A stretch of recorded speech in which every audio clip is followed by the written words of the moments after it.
Thanks, Mark. Good to be here to talk about my favorite critter, sage grouse.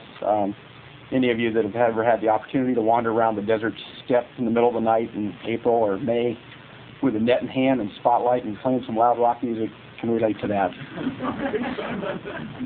Let's go ahead and have some slides. I'm going to talk about hunting seasons, how they relate to throughout the western states. This is going to be a general overview.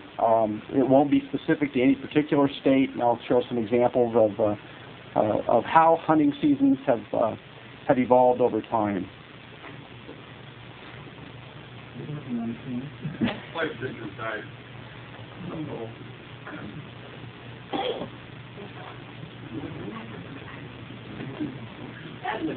Geez, I forgot to prepare my Jeff Foxworthy deal. Where's my sign?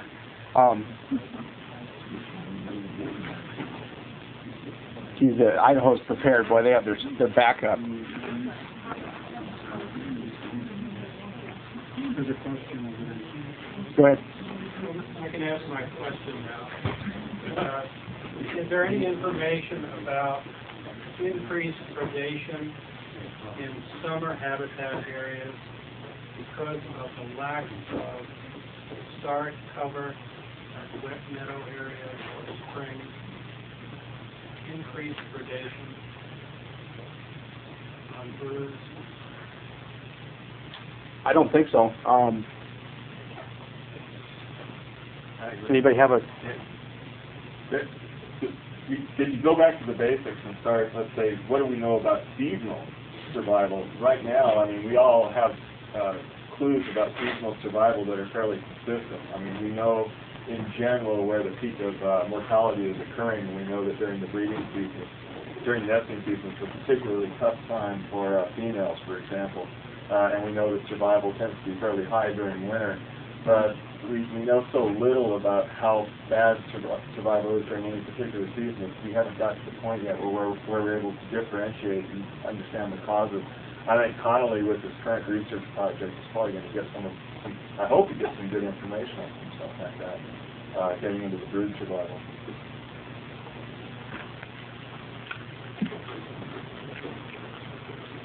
Okay, moving right along with sage grouse harvest programs.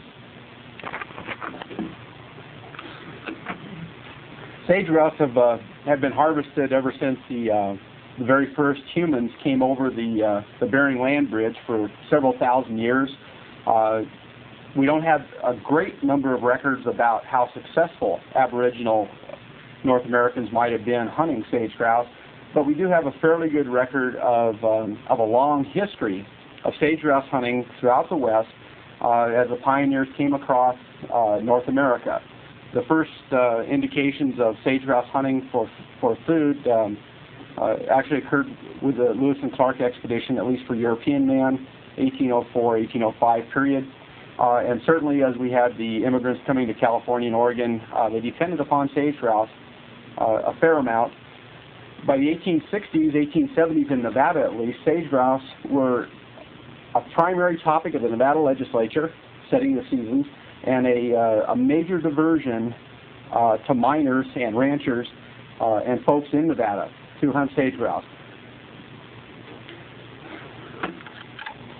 Basically, we have 11 states that have sage grouse currently.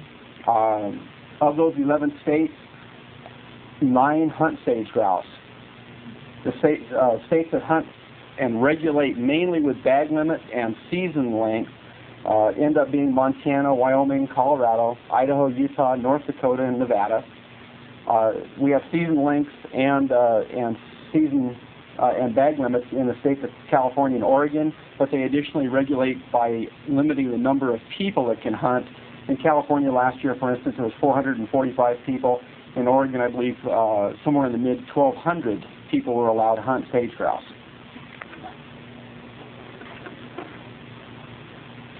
Basically, each state has about the same set of protocols for allowing hunting in general. And those protocols essentially start with a biological assessment of a population. Data are collected by the wildlife agencies. We're going to go over a little bit about the kinds of data collected in Dr. Schroeder's talk. but they involve things like counting the number of birds at leks, looking at production values, even stuff like looking at climatological data that gives us a little bit of an inkling of what kind of status we have on sage grouse and what kind of trend numbers. So we collect data, we analyze the data, analyze the data, and then biologists make recommendations. Those recommendations are for when we want to have a season, how long that season should last, and what the bag limit should be for the birds. Those recommendations then move into a political and legal arena.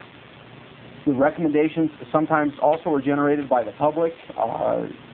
They're generally assimilated and commented on in a public input process. In Nevada, for instance, all 17 counties have an advisory board meeting where the public listens to the division's recommendations on the sage grouse hunt. They also listen to the input from all the public, and then those counties report to the state regulatory body on what the public wants for a sage grouse season. Further, then, we move into the commission or regulatory body who also holds a public meeting and sets the seasons with input from the public, county game boards, and from the public at those meetings. At the conclusion of that, they go into rulemaking and, in fact, set the seasons. Basically, how do you regulate sage grouse harvest? There are several parameters for regulating sage grouse harvest. The first thing we might look at would be season timing. When are hunters allowed to hunt? Now, in Nevada, the very first seasons opened on, the very first seasons that we allowed opened on July 1st. The main criteria on July 1st is the chicks were big enough to be tender and still be able to get some meat. A major controversy occurred about 1865 when they moved the season from July 1st to July 15th because the chicks were getting too big, but they went along with that. They moved progressively later, finally to August 1st, and the hunters could handle that. The chicks were still found to be toothsome, as they described it, and they were able to get lots of birds, and they were fairly large. Finally, they moved in about the 1870s to an August 16th opening, and by a number of accounts in Nevada newspapers, the birds were deemed to be nearly unedible because they were too old. Now we harvest sage grouse for the most part in the months of September and October. And September and October have a couple of advantages, and I'll move into those in a little bit.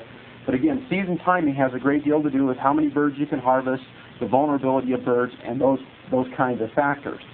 Season length, obviously, how many days can hunters go out and hunt birds? 2 days, 1 day. In the western United States, we have some 2-day seasons, and they extend all the way to a 60-day season in the state of Montana. Mark prepared a handout that identifies the seasons and bag limits that are in the back that will give you kind of an idea. Most states are running about 1 week sage grouse seasons currently, and they're running the season in the middle part to the latter part of September. It allows for some characteristics that we would like to see from a harvest perspective. And the bag limits. We probably spend more time and have spent more time arguing and fighting over bag limits. In the 1860s, we used to provide 10 birds a day. Actually, I guess it was about the 1870s, 10 birds per day. And that was the very first bag limit in Nevada. It dropped to 5 birds by the 1920s and 3 birds by the 1970s. And now currently we have about a 2 birds per day bag limit. We also have a feature, if you harvest two birds during a day, some states and some management prescriptions allow you to take double that for the second day, i.e. so you could take 2 birds on the first day, 2 birds for the second day, for a total of 4 birds. Other states run a season limit. You can take 2 birds during the season, whether it's daily or whether it takes you 2 or 3 days to harvest that many. So that again is a major method for reducing or directing harvest. This is a picture of a grazed meadow in Nevada with a pretty good number of sage grouse on the meadow. Basically, though, it's a brood hen with her young.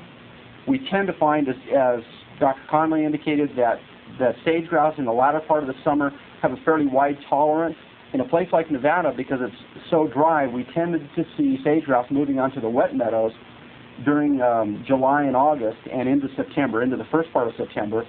And these particular habitat types were dominated by females with young.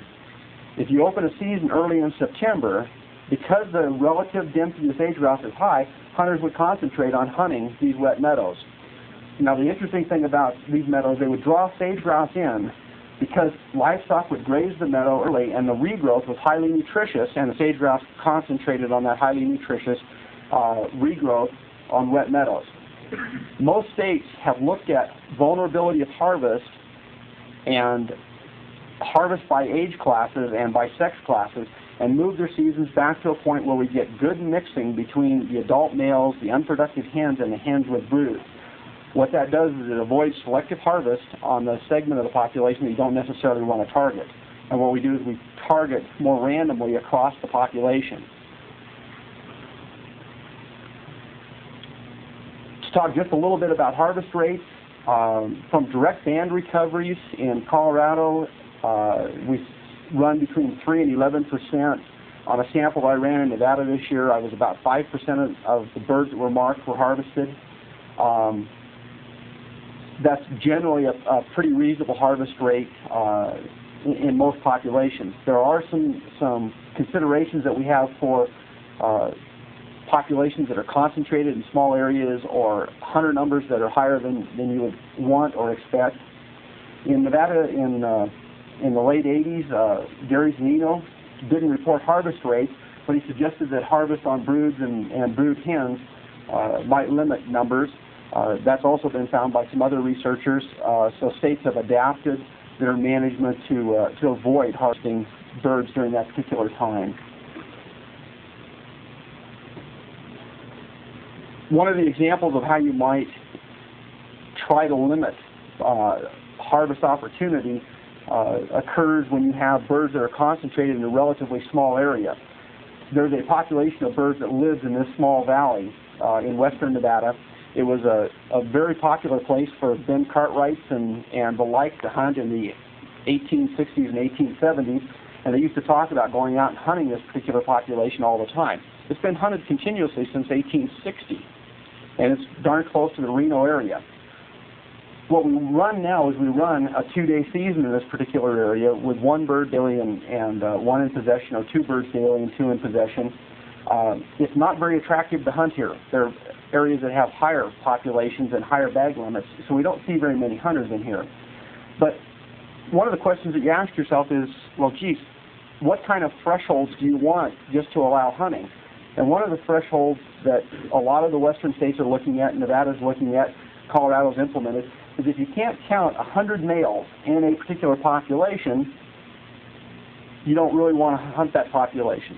So a threshold of 100 cocks during the breeding season looks like it works for a threshold to initiate hunting in a population. Harvest impact. From the very first records that I can find in Nevada, harvest impact has been deemed the focal point, and it's the focal point because it's tangible. Just yesterday I was looking at some records of some folks that were hunting outside of Virginia City, Nevada, and they were talking about sage grouse hunting being really pretty good because they'd taken something like 70 birds between 2 guys in one afternoon. And when 2 guys come wandering in with 70 sage grouse from an afternoon hunt, that's pretty tangible.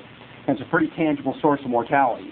And human harvest has been a focal point of that over the long term, and it's been the thing that commissions, legislatures have spent the most time talking about.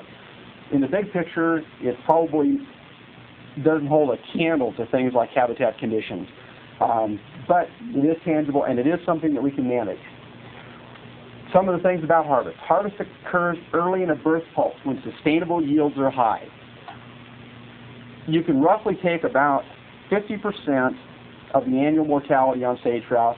Sage grouse have an annual mortality 40 to 45% across the population. You should be able to take 20% of a population. If you remember the slide before, from direct band recoveries, we're taking about half of that to a quarter of that. So generally, harvest levels are safe. Now, although harvest occurs early in the birth pulse, as Dr. Conley mentioned, sage grouse don't show a lot of mortality after they move to their winter range. They're kind of a winter-adapted bird. So what we have to do is we always have to balance seasons, hunting seasons, between having a high sustainable yield and birds that are available for harvest, and how late you move into the season when the sustainable yield drops. But for the foreseeable future, all state agencies are spending more and more time working on harvest and trying to minimize any kind of harvest impact on a population. Bottom line is we need lots of these to be able to sustain a harvest program and to continue to hunt this bird that essentially has been hunted for the last 10,000 years. Okay, thank you. Thank you. Any questions for Dan, who you may have noticed jumped to the hunting season section of our agenda. We'll jump back. And I did not know that, but this is something the speakers have raised. So there are questions on hunting right now. I just have a question about trends in Nevada. We didn't hear it about Nevada earlier. What are the population trends and occupied habitat trends? Well, the occupied habitat is quite favorable. We had birds in 16 of the 17 counties in Nevada. When European man first came into the state, we have birds in 15 of the 17 counties now. And the only county where we don't have birds is Carson City County, which in essence is an urban rural county that's 30 miles across or 25 miles across. Population trends in Nevada have followed the same directions that we've seen in the other states. My LEC counts in eastern and northeastern Nevada are showing populations that are 50 to 65% of what they were in 1980. My harvest right now is about 33% of what it was in 1980. So certainly the population trends in Nevada follow everybody else, but the birds are widely distributed and seem pretty okay that way. If I say one thing quickly about the sage grouse, would elimination or great reduction in hunting really have an impact with nothing else, no other changes in here? No, we have some areas where hunting isn't allowed because of landowner access or whatever. Those populations follow the same trends up and down. Habitat's the key, provided you have a regulated hunting season. Certainly what we want to do is we want to hunt only part of what you consider a sustainable yield, and certainly only a fraction of what you would look at as a maximum sustained yield in the population. But in Nevada, for instance, our chick production often falls below 1.5 chicks per hen. Now, hunting seasons don't have anything to do with that, yet the population can't sustain itself having fewer chicks than that. So it becomes a habitat issue, and everybody in here that's dealt with sage grouse and is an expert in sage grouse likes certain points. I like Jack Conley's point of early brood rearing habitat is the key thing. By the time they get to our wet meadows, we've already lost all the chicks that we lose. We have relatively good production when we get to the meadows if we have a good breeding year, but most of the time those birds are lost from egg laying until they get to those summer meadows. Does any state use a rest rotation to limit the harvest or specify certain types of weapons or shots or stuff like that to try to manipulate the harvest rates? There are some de facto rest rotation type systems where in the public process, seasons are sometimes eliminated or curtailed by area, back and forth. How many states do that? Well, I think most every state has a public input process and ends up with some changes that occur back and forth. So there are published. No, actually, I don't think there's any published results of how that actually has impacted yields or any of that kind of information. But you're saying that hunting isn't allowed in some areas that do have leks. Oh yeah. To protect that population. Yeah. In certain years, John. And Dr. Braun had a slide up there that I think it showed the major a major decline in the sage grouse population starting in about 1980, or if I'm correct. And is that the main issue here? When did this decline start? I mean, that slide showed it the continuing decline all the way from 1860s, but when did all the attention being brought on the sage, and when did that start? From a Nevada perspective, we hit a high water mark about 1969, 70, 71, 72. And then we had a very severe drought in the mid-1970s that alerted everybody to a problem. A lot of the other states, well, not a problem. The big drought, we had no production that occurred in the state, a climatological, stochastic event that just occurs. Other states came up in their harvest in 1980. Nevada came up in 1980. I guess it was about 1978 or 79. The all-time record harvest occurred in the western states. But as we turned the corner after 1980, most states noticed a fairly dramatic decline in their sage grouse numbers. If we look at Nevada data, though, actually our decline started about 1970, especially in western Nevada. Our sage grouse harvest, for instance, in far western Nevada at the Gerlach check station, our all-time peak number of birds that we handled was 3,300 birds at a check station in 2 days. 3,300 birds. This year I had my guys run the same check station for the same number of hours, and they checked 87 birds. Now, it rained and it snowed during opening weekend, so that was artificially dropped down. But there is no question that the birds in western Nevada have a substantial decline from 1970 to 1998. No question about it. One more question, and then we can move on. Did you measure number of days? On that kind of an example? Dimension on that type of Yeah. It's a little bit difficult with low bag limits to look at the number of birds harvested per day, because you have an upper bound, i.e. you have 2 birds or 3 birds and you can't exceed that. So if relative effectiveness, like you'd measure in a fisheries deal, might be X number of metric tons because it's unending at the top end of the scale. With sage grouse, it bumps a top point. But in 1970, we would average about 1.4 sage grouse per 100 day. In 1998, we run about 0.6. So the magnitude of the difference there is about the same, about 30% of what we had in 1970. Well, we're just gonna take 2 steps back in our agenda.